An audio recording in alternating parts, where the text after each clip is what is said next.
The iPad has just seen its biggest update ever, and I'm going all in. For the next 30 days, I am ditching my laptop and living the iPad-only life. Although I do actually need to buy myself an iPad Pro to start.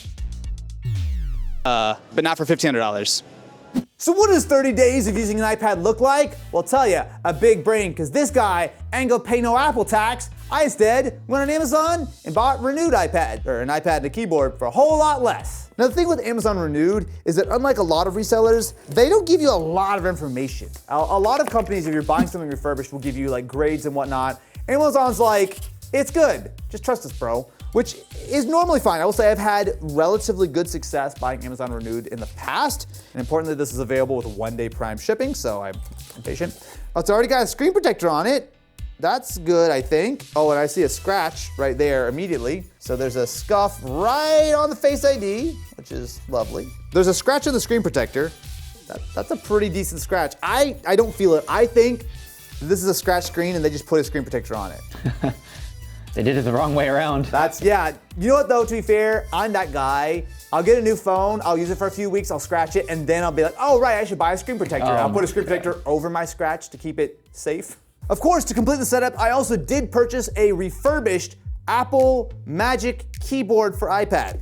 I'm hoping that the Magic Keyboard experience will actually help to make this a real laptop replacement. And yeah, that looks like a real Magic Keyboard. So I'll pop it open. Oh yeah, it actually smells nice and clean. So I can just take my iPad and, well, it's very heavy, snap it on there and I can close it up. And I've got a relatively portable little laptop-like setup. So how much exactly did you get this for? Glad you asked. So, starting with the keyboard, MSRP on the new one, $350. I got this for new one, $176. So Okay, half price, all right, pretty that's decent. a good deal. The iPad, if I was gonna buy it brand new in the same configuration, so it'd be 256 gigs of storage with 5G in the 12.9-inch form factor, $1,500. I bought this one, mind you, it's an M1, so it's a couple years old, but otherwise the same spec, for $557. Give me a grand total of $733 for my entire iPad Pro experience. Hello, all right, that's a good deal. I mean, it's still expensive, don't get me wrong, but compared to spending $1,800 on a new iPad, I feel like this is gonna give me 95% the exact same experience at literally like 1/3 the price. Assuming that it ever charges up to the point where it'll turn on, which it is unsuccessfully done. Let the challenge begin. It's day 0, June 27th, 2025. We'll see how I'm feeling in 30 days when it's finally finished charging. Almost immediately after setting up my iPad though, I realized that I had made a mistake. See, while I got a decent deal on a 256GB iPad Pro with 5G, what I didn't realize was that by spending less than $50 more, I could upgrade from 256 to 1 terabytes, and that also comes with a jump from 8GB of RAM all the way up to 16 gigs. I don't think you need to do a whole lot of math to realize is a very, very worthwhile upgrade. So much so Oh my God. that I bought another iPad. Okay, I was wondering why you were bringing all of this up. If I was going to buy this setup from Apple right now, including the keyboard, it would cost $2,448. Yeah, I agree, right? That's crazy. Let me do this, my friends. Let me set up in my second iPad in 3 days, and let me more thoroughly examine if this lifestyle is worth it. It's kind of good. I'm kind of enjoying it. It's very different. I may regret this decision. Why, hello there and welcome to day 6, my friends. My new iPad is shiny and great. So, some observations. I will say that I appreciate the fact that I had the extra storage and definitely the extra RAM. I have not noticed a huge difference with 16 gigs of RAM in iPadOS. Although once I update this to iPadOS 26, I do think when I do more multitasking, it'll be helpful. This Pro Display XDR is a lot better than I thought. It is a mini LED panel, and while it might not be quite as good as the tandem OLED of a new iPad, holy shit does it look good. It is so bright. It's very much reminiscent of the kind of screens that are on the current MacBook Pros, which is very color accurate, very bright, really, really impressive. I have not made up my mind if I'm gonna stick with the iPad after the 30 days at this point. there are moments where I feel really good about it. You know, it's incredibly snappy with this M1. The screen is phenomenally good, bright, the speakers are great, and iPadOS, even though I have not updated it yet, still feels like it is pretty decent. Now, there's a lot of things I've not done yet. I have not tried to do any video editing yet. I've been using it a little bit more on the lighter kind of side of things. But there is one issue that I have come across. So, Alex, could you do me a favor? Yes. When you purchase from Amazon Refurbished, they have a list of guarantees. And could you just check what the guarantee is on the battery percentage? Because if I remember right, it's 80%. Yes, so for an Amazon Renewed product that has like a internal battery, Which this does, yeah. it is tested for battery health and guaranteed to have a minimum battery capacity of 80%. So the original iPad came with an 89% battery.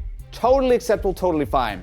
This one has 73%. Oh my God, that's Yeah. pretty bad. Look, I still appreciate the fact that there's no scratch on the screen. I appreciate the fact that they've got like 16 gigs of RAM. It was almost the same price between them.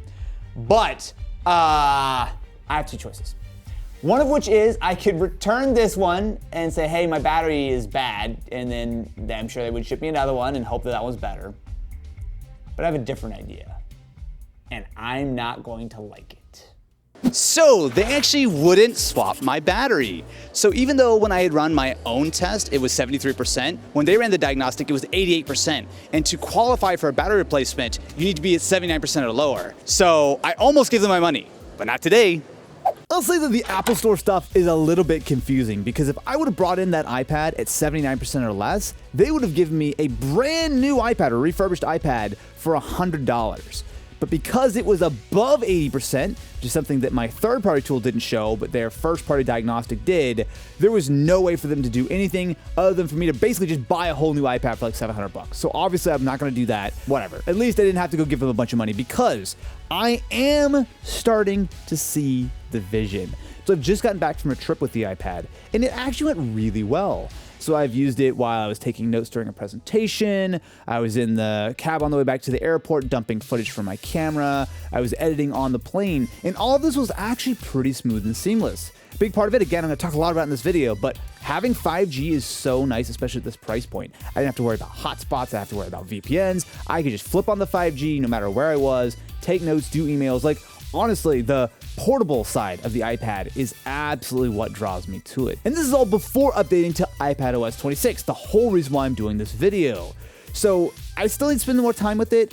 There's definitely some rough edges, and I think that some of the like windowing stuff is a little bit confusing, but generally speaking, it is so nice to be able to do exactly what I want with the iPad and arrange things how I want. Because like, look, here's the thing. I've done this video before. I tried this with the very first iPad Pro 10 years ago. Well, that was hilariously far from being able to replace your laptop. Over the years, Apple slowly but steadily made improvements to the iPad to make it more of a real laptop.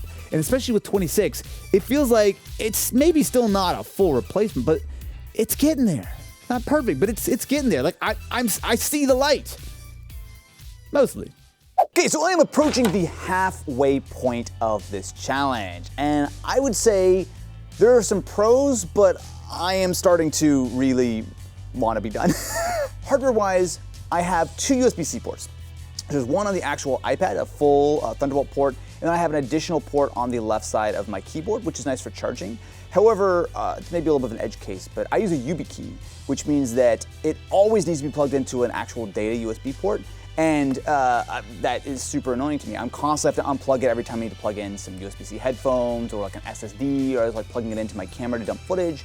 I do wish there was a second USB port, especially considering how expensive a new iPad is. It feels like they should just add one on the other side, or if anything, give me like a USB 2.0 port on the actual keyboard or something. Battery life is acceptable. I would say it's roughly on par with my Surface Pro 12, but significantly worse than most M1 or M3 or M4 MacBooks at this point. So that could be better. Software though, that is the big thing that is driving me crazy right now. Almost halfway through the challenge.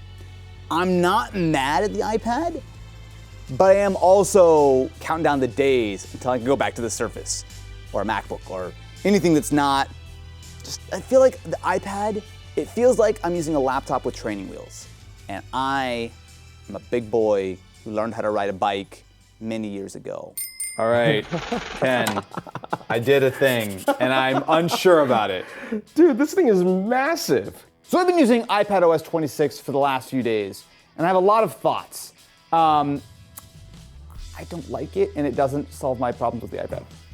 What do you mean, dude? This thing is great. Okay, so I will say that you've actually been a big inspiration for why I wanted to do this, because you have unironically, like by choice, been using an iPad for the last, what, 3 months? 2 months? Yeah, 2 or 3 months, and I've been using iPadOS 26, the beta, pretty much since it was announced at WWDC. This has basically become my 12-inch MacBook replacement that I've always wanted. Okay, that all sounds great. I don't like it.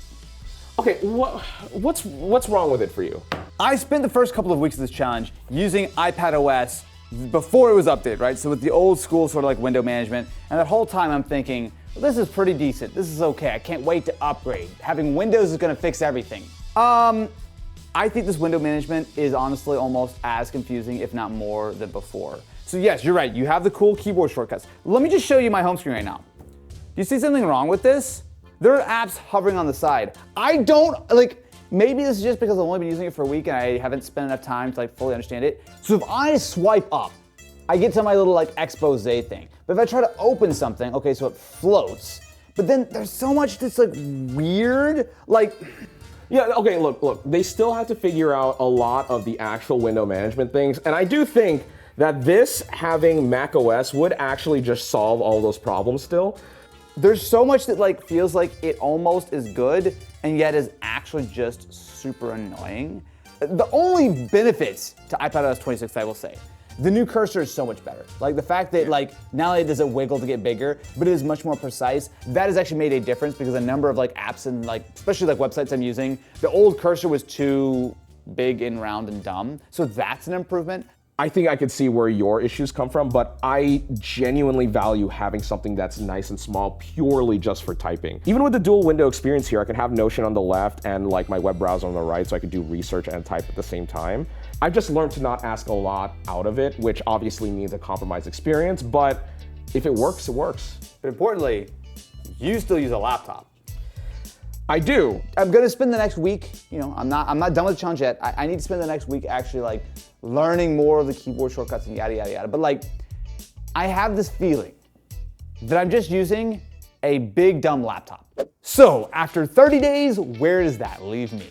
Look, I wanna be clear about something because this iPad setup is legitimately impressive. The hardware is fantastic, the 5G connectivity is killer, and there are moments where I really do see the future that Apple is trying to build. And for $782, I would argue that you're getting a very similar experience to a new iPad for a fraction of the price. But here's the thing.